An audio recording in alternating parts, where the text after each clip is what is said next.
find evidence of dynamite, of anybody blowing up the levees on purpose. So the question is, what made the boom? Well, the consensus is that it was not one boom. There were lots of booms, coming from a few different sources, like, for instance, when the levee on the north side of the lower Ninth Ward cracked and toppled over at 4 or 5 in the morning of the storm. That would have made a huge boom, like a thick branch snapping in half, and then water would have rushed in. Other booms came from electrical transformers blowing up, from a massive barge that banged against the industrial canal levee later that morning, like somebody beating on a huge empty steel trash can, one expert told me.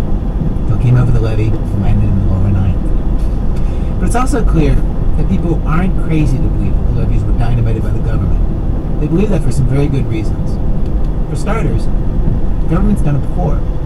That is very real. It very much happened. Combine that with the sound of the boom.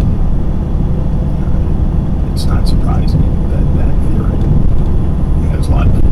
John Barry has served on the levee board responsible for protecting New Orleans, the Southeast Louisiana Flood Protection Authority East.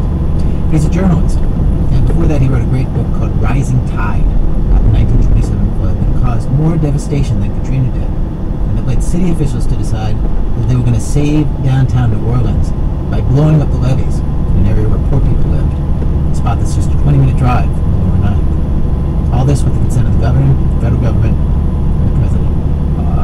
They had to promise to pay full reparations to everyone who was damaged. 95% of the people who ended up being flooded out by this dynamite were white. But they had no political power. Many of them didn't speak English. They spoke 18th century Spanish, or referred to as Leños. Most of them came from the Canary Islands.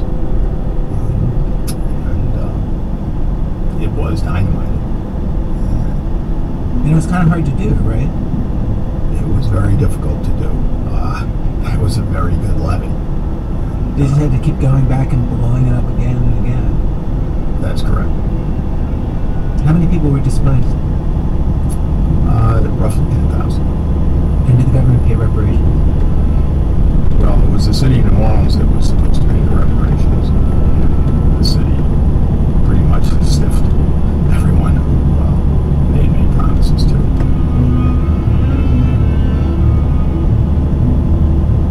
There's another good reason people believe the government wanted them out and blew up the levees to do it.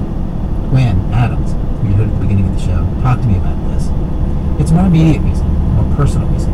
It's so believable because when people were interested in coming back to see what they needed to do in order to rebuild, they said, you can't do that because we're going to green space this area.